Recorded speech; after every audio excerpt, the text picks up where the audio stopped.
എനിക്ക് സിബിയുടെ ഏറ്റവും നല്ല സിനിമ എന്ന് ഞാൻ വിശ്വസിക്കുന്നതിലൊരു സിനിമ സതയമാണ്.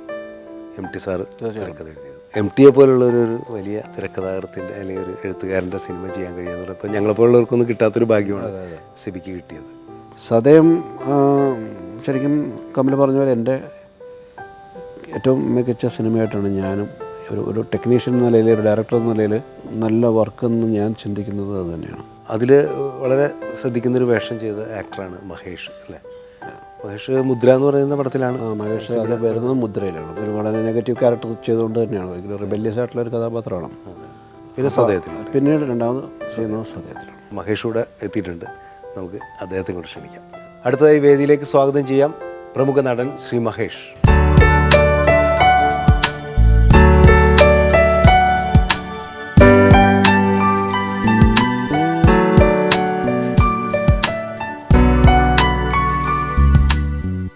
അന്ന് മുദ്രയിൽ അഭിനയിക്കുമ്പോൾ ചൈൽഡ് ആർട്ടിസ്റ്റ് ആണ് ശരിക്കും, അല്ലേ? രണ്ടിൻ്റെ ഇടയിൽ ഒരു കൗമാരം. 21 വയസ്സുണ്ട്. ഞാൻ മെഡിക്കൽ റെപ്രസെൻറ്റേറ്റീവ് ആയിരുന്നു. ആണോ? അതെ. അങ്ങനെ ഇരിക്കുമ്പോൾ സിനിമയിൽ വരണമെന്നുള്ള വലിയ ആഗ്രഹം ഉണ്ടായിരുന്നു. അങ്ങനെ ഒരു അസിസ്റ്റൻറ്റ് ഡയറക്ടർ ആവണമെന്നുള്ള ആഗ്രഹം പേറിയിട്ട് ഒരു റെക്കമെൻഡേഷൻ ലെറ്ററുമായിട്ട് സാറിൻ്റെ അടുത്ത് ചെല്ലുക. സാറിനും എനിക്കും കോമൺ ആയിട്ട് അറിയാവുന്ന ഒരു എൻ്റെ ഫ്രണ്ടിൻ്റെ സിസ്റ്ററുമായിട്ട് അവരുടെ ഫാമിലിയുടെ പരിചയമുണ്ട്. അപ്പോൾ അതിൻ്റെ ലെറ്ററായിട്ട് പോയി. അപ്പോൾ വളരെ അവിചാരിതം എന്ന് പറയാനുള്ളത്, അതേ ദിവസം തന്നെ ഈ കുട്ടികളുടെ ജയിലാണല്ലോ മുദ്ര എന്ന് പറയുന്ന സിനിമ, അവിടെ ഇൻമേറ്റ്സ് ആയിട്ട് അഭിനയിക്കേണ്ടവരുടെ ഒരു ഇൻ്റർവ്യൂ നടക്കുകയാണ് തൃശ്ശൂർ എലൈറ്റിൽ.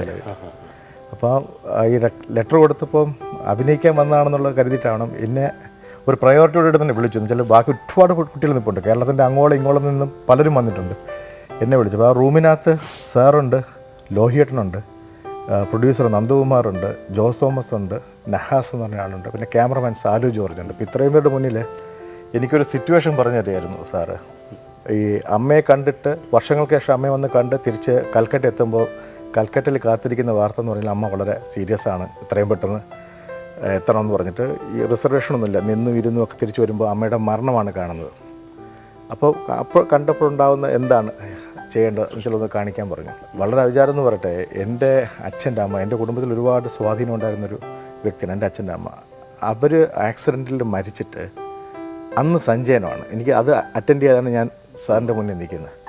അതൊക്കെ ആയിരിക്കാം ഒരു പക്ഷേ എനിക്കത് വളരെ തെറ്റില്ലാണ്ട് ചെയ്യാൻ തോന്നി. കാരണം വെച്ചാൽ ഇവർ അതിൻ്റെ ഒരു വിശ്വാസം അതാണ്. സംവിധാനം പഠിക്കാൻ വന്ന അഭിനേതാവായി മാറി, പക്ഷേ പിന്നീട് സംവിധായകനായിട്ട് മാറി, പിന്നെ സംവിധാനം ചെയ്തു. സത്യം തുടങ്ങുന്നതിന് ഒരു 3 ദിവസം മുമ്പേ മഹാറാണിയിലോട്ട് വരാൻ പറഞ്ഞു. അങ്ങനെ അഭിനയിക്കാം എന്നുള്ള ആഗ്രഹത്തിൽ തന്നെയാണ് എത്തുന്നത്. പക്ഷെ അവിടെ എത്തിയപ്പോഴാണ് ഒരു കടമ്പയും കൂടെ കടക്കണം എന്ന് സാറ് പറയുന്നത്. അതായത് MT സാറിൻ്റെ ഒരു ഫൈനൽ അപ്രൂവൽ കിട്ടണം. സാറിനറിയില്ല, സാറ് പൊതുവെ അധികം സംസാരിക്കില്ല. MT സാറ് അക്ഷരങ്ങളോട് പ്രളയം തീർക്കുമെങ്കിലും സംസാരത്തിൽ വളരെ വിശുദ്ധില്ല. 2 നിശബ്ദർക്കിടയിൽ ഞാനൊരു 10-15 മിനിറ്റ് ഇരുന്നു.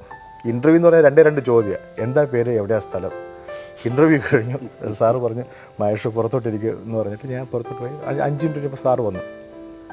സാറ് ഇങ്ങനെ ഒരു വ്യത്യാസമില്ല വരികയാണ്. അപ്പോൾ ഇത് എന്താണ് അതിൻ്റെ റിസൾട്ട് എന്നറിയാനുള്ളൊരു ആകാംക്ഷ എനിക്കുണ്ടല്ലോ. കാറിൽ കയറി കാറ് മഹാറാണിയുടെ നേരെ യാത്ര തുടങ്ങി. സാറൊന്നും പറയുന്നില്ല.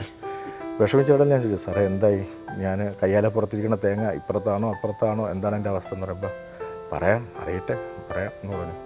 വൈകുന്നേരം വരെ സാറ് അതൊന്ന് എൻജോയ് ചെയ്തു, എൻ്റെ ആ ഒരു ടെൻഷനും മറ്റു കാര്യങ്ങളും. വൈകുന്നേരമാണ് പിന്നെ അന്ന് വൈകുന്നേരമായിരുന്നു സാറേ ഭരതത്തിൻ്റെ ഫങ്ഷനും ഉണ്ടായിരുന്നു.